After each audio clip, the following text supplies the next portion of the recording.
Welcome back to clean news Rajasthan. चलिए देखते हैं राजस्थान की 15 फटाफट बड़ी खबरों को। बसंत पंचमी पर सीएम भजनलाल का बड़ा ऐलान, छात्रों को 1000 करोड़ की सौगात। भजनलाल सरकार ने बसंत पंचमी और नेताजी सुभाष चंद्र बोस जयंती के अवसर पर युवाओं को 1000 करोड़ रुपए का बड़ा तोहफा दिया। जयपुर स्थित राजस्थान विश्वविद्यालय कॉमर्स कॉलेज में आयोजित भव्य कार्यक्रम में मुख्यमंत्री ने छात्रों के साथ सरस्वती वंदन सुनी और युवा सांसद व मेगा अभिभावक शिक्षक बैठक पीटीएम में भाग लिया। इस दौरान उन्होंने युवाओं के लिए सरकारी नौकरियों के लिए नए अवसर खोलने और शिक्षा को सशक्त बनाने की घोषणा की। मावठ की बारिश में भीगा जयपुर, शेखावटी में ओले, आईएमडी ने दी चेतावनी। प्रदेश में पश्चिमी विक्षोभ के सक्रिय होने से मौसम का मिजाज अचानक बदल गया है। जयपुर और शेखावटी सहित कई जिलों में मावठ की पहली बारिश हुई, वहीं शेखावटी में ओले गिरे। तेज हवाओं और बूंदाबांदी के बीच बसंत पंचमी का स्वागत ठंडे मौसम में हुआ। आईएमडी ने आगामी दिनों में और बारिश व तूफानी हवाओं की संभावना जताई है, जिससे लोगों को सतर्क रहने और मौसम संबंधी अपडेट पर ध्यान देने की सलाह दी गई है। राजस्थान में पंचायत चुनाव में बड़ा बदलाव, मतदान के लिए नई गाइडलाइन जारी। राजस्थान में आगामी पंचायती राज संस्थाओं के चुनावों में मतदान प्रक्रिया में महत्वपूर्ण बदलाव किया गया है। इस बार पंच और सरपंच के चुनाव बैलेट पेपर से होंगे, जबकि जिला परिषद और पंचायत समिति के सदस्य ईवीएम से चुने जाएंगे। राज्य निर्वाचन आयोग ने सभी जिला कलेक्टरों को विस्तृत गाइडलाइन भेजी है और चुनावी तैयारियां उसी के अनुसार करने के निर्देश दिए हैं। यह बदलाव पारदर्शिता और सुचारू चुनाव सुनिश्चित करने के उद्देश्य से किया गया है। राजस्थान के 10 किसानों को मिलेगा दिल्ली में सम्मान, गणतंत्र दिवस पर शामिल होंगे। खेतों में रसायनों की जगह प्राकृतिक खेती अपनाने वाले राजस्थान के किसानों को राष्ट्रीय मंच पर सम्मान मिलेगा। 26 जनवरी को गणतंत्र दिवस परेड में शामिल होने के लिए कृषि एवं किसान कल्याण मंत्रालय ने 10 किसानों को आमंत्रित किया है। इनमें श्रीगंगानगर जिले के रावला क्षेत्र के जैविक किसान शिव प्रकाश भादु और उनकी पत्नी इंदिरा देवी भी हैं। यह सम्मान उनकी मेहनत और प्राकृतिक खेती को बढ़ावा देने के प्रयास के लिए दिया जा रहा है। राजस्थान में जनगणना 2027 तय, पहली बार आम लोगों को सेल्फ सेंसस विकल्प। राजस्थान में जनगणना 2027 की तैयारियां शुरू हो गई हैं। पहले फेज में मकान सूचीकरण का काम 16 मई से 14 जून तक होगा, जबकि आम लोगों के लिए 1 से 15 मई तक सेल्फ सेंसस का विकल्प उपलब्ध रहेगा। सरकारी कर्मचारी और प्रगणक घर घर जाकर हाउस लिस्टिंग करेंगे। पहले फेज में मकानों की जानकारी जुटाई जाएगी, जिसमें 33 सवाल पूछे जाएंगे, जैसे मकान का प्रकार, मोबाइल इंटरनेट सुविधा और खाना पकाने की व्यवस्था। जातीय जनगणना अगले फेज में होगी। पेपर लीक पर सीएम भजनलाल सख्त, बड़े से बड़े दोषी को नहीं मिलेगी राहत। भजनलाल सरकार ने भर्ती परीक्षाओं में हो रहे पेपर लीक और धांधली मामलों पर कड़ा रुख अपनाया है। उन्होंने कहा कि युवाओं के भविष्य से खिलवाड़ करने वालों को किसी भी हालत में बख्शा नहीं जाएगा, चाहे वह कितना भी बड़ा नेता या अधिकारी ही क्यों न हो। मुख्यमंत्री ने बताया कि गड़बड़ी करने वाले लगातार पकड़े जा रहे हैं और जांच में स्पष्ट होगा कि धांधली कब, कैसे और किसके समय हुई। उन्होंने कहा कि दोषियों को सख्त सजा मिलेगी। यह बयान उन्होंने जयपुर में आयोजित मेगा पीटीएम कार्यक्रम के दौरान दिया। गहलोत ने डिस्टर्ब एरिया एक्ट पर हमला, राजस्थान को अशांत बनाना शर्मनाक कहा। राजस्थान के पूर्व मुख्यमंत्री अशोक गहलोत ने डिस्टर्ब एरिया एक्ट को लेकर भाजपा सरकार पर तीखा हमला बोला है। उन्होंने सोशल मीडिया पर लिखा कि जिस राजस्थान की पहचान भाईचारे और पधारो भारत देश की संस्कृति रही, उसे अब अशांत घोषित करने की कोशिश की जा रही है। गहलोत ने इसे प्रदेश के इतिहास में बेहद शर्मनाक कदम करार दिया है और सरकार से फैसले पर पुनर्विचार की मांग की है। 17.5 करोड़ रुपए की लागत से राजस्थान के ग्रीनफील्ड एयरपोर्ट तक बिछेगी पाइपलाइन। राजस्थान के ग्रीनफील्ड एयरपोर्ट की पेयजल आवश्यकताओं को पूरा करने के लिए जन स्वास्थ्य अभियांत्रिकी विभाग ने योजना बनाई है। इसके तहत सकतपुरा फिल्ट्रेशन प्लांट से एयरपोर्ट तक लगभग 22 किलोमीटर लंबी पाइपलाइन बिछाई जाएगी। इस परियोजना की कुल लागत लगभग 17.5 करोड़ रुपए की आंकी गई है। पाइपलाइन बिछाने के बाद एयरपोर्ट को सुनियमित और सुरक्षित पेयजल आपूर्ति सुनिश्चित होगी, जिससे यात्रियों और कर्मचारियों की सुविधा बढ़ेगी। मावठ से खुश किसान, लेकिन ओलावृष्टि की आशंका ने बढ़ाई फसलों की चिंता। राजस्थान में हाल ही में हुई मावठ से किसानों के चेहरे खिले हुए हैं, क्योंकि इससे रबी फसलों को लाभ मिलने की उम्मीद है। हालांकि बदलते मौसम और ओलावृष्टि की आशंका ने किसानों की चिंता बढ़ा दी है। भारत मौसम विज्ञान विभाग के अनुसार आगामी दिनों में पश्चिमी विक्षोभ सक्रिय रह सकता है, जिसमें मौसम में उतार चढ़ाव बना रहेगा। इसका असर फसलों पर मिला जुला रह सकता है। विशेषज्ञों का कहना है कि ओलावृष्टि से सब्जियों को भारी नुकसान हो सकता है, जिससे बाजार में सब्जियों के भाव बढ़ने की संभावना भी है। मेगा पीटीएम में डिप्टी सीएम दिया कुमारी बेटियों को समान अवसर देने पर जोर। दिया कुमारी ने शुक्रवार को विद्याधर नगर विधानसभा क्षेत्र के शहीद मेजर योगेश अग्रवाल राज्य के उच्च माध्यमिक विद्यालय मुरलीपुरा बीड़ में आयोजित मेगा पीटीएम में भाग लिया। इस दौरान उन्होंने विद्यार्थियों, अभिभावकों और शिक्षकों को बसंत पंचमी की शुभकामनाएं दी। दिया कुमारी ने कहा कि बच्चे देश का भविष्य हैं और उनके उज्जवल भविष्य के निर्माण में शिक्षकों की अहम भूमिका होती है। उन्होंने बेटियों को समान अवसर देने और शिक्षा के माध्यम से उन्हें सशक्त बनाने पर जोर दिया। राजस्थान हाईकोर्ट का बड़ा फैसला, अब पहले और चौथे शनिवार खुलेगा कोर्ट। राजस्थान हाईकोर्ट ने पूर्ण पीठ के अहम निर्णय के तहत जनवरी 2026 के पहले और चौथे शनिवार को वर्किंग डे घोषित किया है। इस फैसले के साथ ही संबंधित कॉज लिस्ट भी जारी कर दी गई है।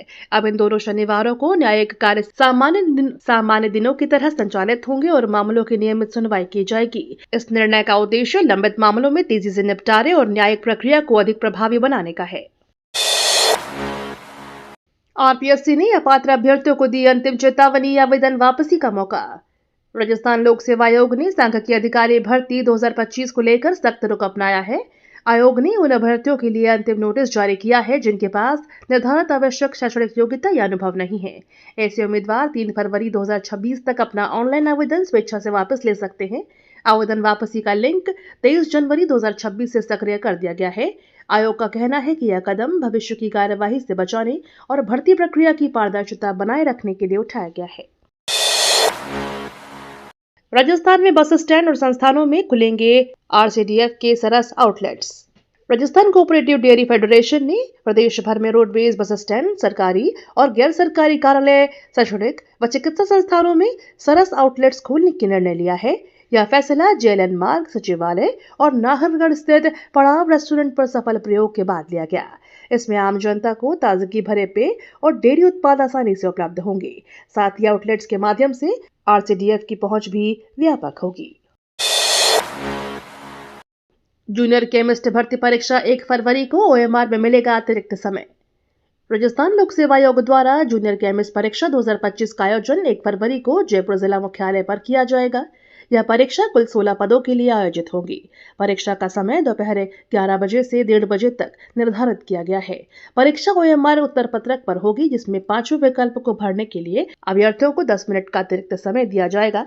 आयोग ने बताया कि परीक्षा पूर्ण पारदर्शिता और सख्त निगरानी में कराई जाएगी। राजस्व न्यायालयों को ऑनलाइन करने के विरोध में वकीलों का सद्बुद्धि यज्ञ। प्रदेश में राजस्व न्यायालयों को ऑनलाइन करने के फैसले के खिलाफ वकीलों का विरोध लगातार तेज हो रहा है। जयपुर जिले के सभी राजस्व न्यायालयों में रजिस्ट्री का कार्य ठप पड़ा हुआ है और वकीलों ने न्यायिक बहिष्कार जारी रखा हुआ है। शुक्रवार को जिला कलेक्टर परिसर में वकीलों ने सरकार की सद्बुद्धि के लिए यज्ञ किया। वकीलों ने चेतावनी दी कि यदि सरकार ने जल्द मांगे नहीं मानी और आदेश वापस नहीं लिया तो आंदोलन और उग्र किया जाएगा। उदयपुर लायन सफारी में संकट, शेरनी सुनैना शेल्टर नहीं लौटी पिछले 4 दिनों से। उदयपुर के सज्जनगढ़ अभयारण्य की तलहटी में बन रही नई लायन सफारी में चिंता बढ़ गई है। सफारी क्षेत्र में छोड़ी गई शेरनी सुनैना 4 दिनों से अपने नाइट शेल्टर में वापस नहीं लौटी है। वन विभाग ड्रोन कैमरों और विशेष टीम की मदद से उसकी लगातार तलाश और निगरानी कर रहा है। अधिकारियों का कहना है कि शेरनी सुरक्षित है और नए प्राकृतिक वातावरण में सक्रिय रूप से घूम रही है। शराब दुकानों पर प्रलोभन विज्ञापनों पर रोक, बोर्ड और होर्डिंग हटाने की कार्रवाई शुरू। शराब दुकानों पर अब प्रलोभन देने वाले विज्ञापन नहीं लगा सकेंगे। आबकारी विभाग ने इसके लिए प्रदेश स्तरीय अभियान शुरू कर दिया है, जिसके तहत अवैध विज्ञापन, बोर्ड और होर्डिंग हटाने की कार्रवाई की जा रही है। विभाग ने स्पष्ट किया कि अब केवल निर्धारित साइज के बोर्ड और तय मानकों के अनुरूप होर्डिंग ही लगाए जा सकेंगे। इसके अलावा राष्ट्रीय राजमार्गों और राज्य राजमार्गों पर स्थित शराब दुकानों की भी सख्त जांच की जाएगी। इस कदम का उद्देश्य शराब के प्रचार पर नियंत्रण और नियमों का कड़ाई से पालन सुनिश्चित करना है। क्रिकेटर यश दयाल को बड़ी राहत, राजस्थान हाईकोर्ट ने गिरफ्तारी पर लगाई रोक। यश दयाल को दुष्कर्म से जुड़े मामले में राजस्थान हाईकोर्ट से बड़ी राहत मिली है। हाईकोर्ट ने उनकी गिरफ्तारी पर अंतरिम रोक लगा दी है। हालांकि अदालत ने यश दयाल को जांच में सहयोग करने और जांच प्रक्रिया में शामिल होने का निर्देश भी दिया है। यह आदेश जस्टिस गणेश राम मीणा की एकल पीठ द्वारा पारित किया गया। कोर्ट के इस फैसले से फिलहाल यश दयाल को अस्थायी राहत मिली है, जबकि मामले की जांच जारी रहेगी। बांसवाड़ा, डूंगरपुर और सिरोही के संविदाकर्मी 18 साल से स्थायीकरण के इंतजार में। राजस्थान के बांसवाड़ा, डूंगरपुर और सिरोही जिलों के संविदाकर्मी 18 साल से सरकार के चक्कर काट रहे हैं। अन्य जिलों में कई संविदाकर्मियों को स्थायी नौकरी मिल चुकी है, लेकिन इन 3 जिलों में अधिकारियों की गलती और सिस्टम की खामियों के कारण अभी तक स्थायीकरण नहीं हुआ। कर्मचारी स्थायी पदों की मांग कर रहे हैं और न्याय की राह देख रहे हैं। उनके लंबे समय से सेवा के बावजूद यह स्थिति चिंता का विषय बनी हुई है। एसएमएस अस्पताल में शुरू हुई पॉइजन डिटेक्शन और ड्रग लेवल लैब। एसएमएस अस्पताल में अब जहरीले पदार्थों के सेवन से पीड़ित मरीजों के इलाज के लिए पॉइजन डिटेक्शन और ड्रग लेवल लैब शुरू कर दी गई है। यह लैब वर्ष 2023-24 के बजट में प्रस्तावित थी। शुक्रवार को इसका उद्घाटन अस्पताल के प्रधानाचार्य डॉक्टर दीपक माहेश्वरी और अधीक्षक डॉक्टर मृणाल जोशी ने किया। नई लैब से मरीजों में विषाक्त पदार्थ और दवाओं का स्तर तुरंत पता लगाकर तत्काल उपचार सुनिश्चित किया जा सकेगा। सांवलिया सेठ मंदिर में रिकॉर्ड चढ़ावा, भक्तों ने दान किए करोड़ों और कीमती धातुएं। विश्व प्रसिद्ध श्री सांवलिया जी मंदिर में इस माह भक्तों की अपार आस्था ने नया रिकॉर्ड बनाया। मंदिर के भंडार और भेंट कक्ष में कुल 35 करोड़ रुपए की चढ़ावा राशि प्राप्त हुई। इसके अलावा 592 ग्राम सोना और 112 किलो चांदी भी भेंट में मिली। यह आंकड़ा मंदिर की लोकप्रियता और श्रद्धालुओं की गहरी भक्ति को दर्शाता है। भक्तों के योगदान ने मंदिर की ऐतिहासिक महिमा को और बढ़ा दिया है। नागौर के मानासर फाटक पर बने आरओबी को तोड़ने की मिली केंद्रीय सहमति। राजस्थान के नागौर शहर में मानासर रेलवे फाटक पर बने आरओबी रेड ओवरब्रिज को तोड़ने का निर्णय केंद्रीय स्तर पर मंजूर कर लिया गया है।